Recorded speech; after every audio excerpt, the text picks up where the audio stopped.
ang paparating kay Aquarius ngayong end of the week? Please guide, Spirit, please guide. Ano ang paparating kay Aquarius ngayong end of the week? Please guide. May katapusan ng buwan. May 2026 katapusan ng buwan. Please guide, Spirit, please guide.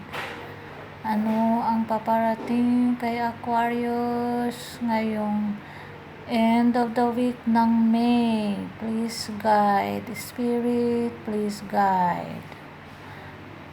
Ano ang paparating ngayong end of the week ng May? Please guide, Spirit. Please guide.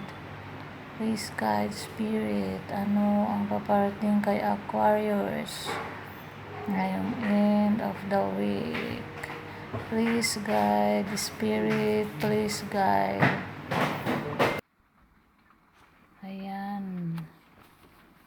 Ano ang paparating?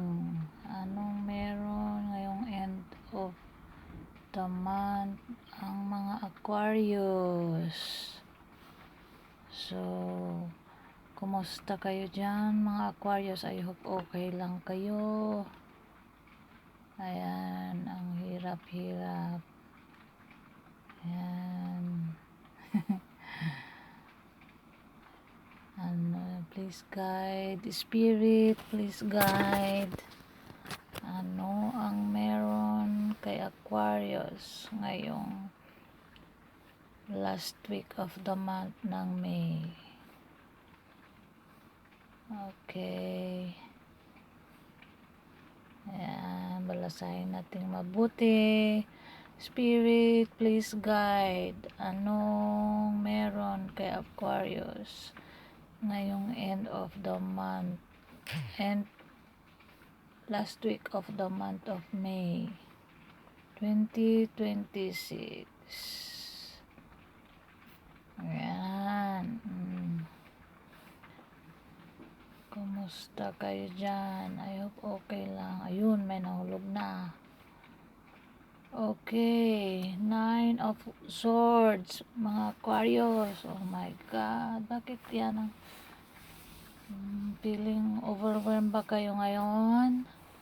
Overwhelmed ba kayo? May nag-iisip kayo ng mabigat? Ayan. Ano to? Swords. Ace of Swords. Ayan. Okay. So, ang sabi ng cards ngayon ay kayo daw ay ma-overwhelm. No? Inisip niyo yung mga past na siguro mga pagkakamali ninyo. So, sinasabi ng card na tanggalin ang pag-iisip ng mga past dahil ano yan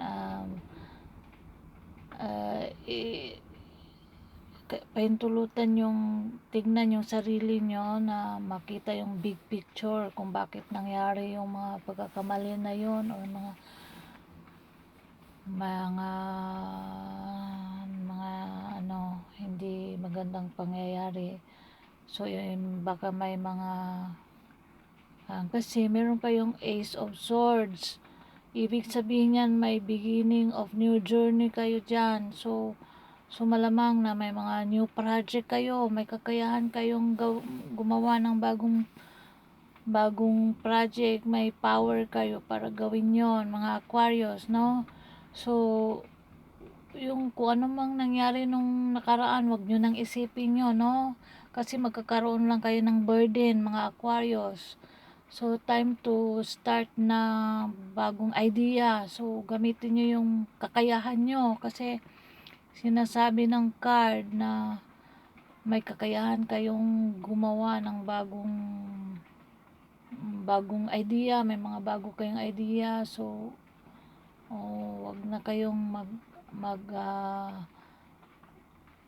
ma-overwhelm para maging maayos yung no? So, So, stop na mag-isip nung mga nakaraan kasi sasakit lang ang ulo nyo dyan, no? So, ibig sabihin, gawin lang learning yung nakaraan, no? So, see the bigger picture. Okay, mga Aquarius, no? So, may power daw kayo. May bagong power nyo. Excellent time to, it is a excellent time to start a new project or bagong idea. Okay?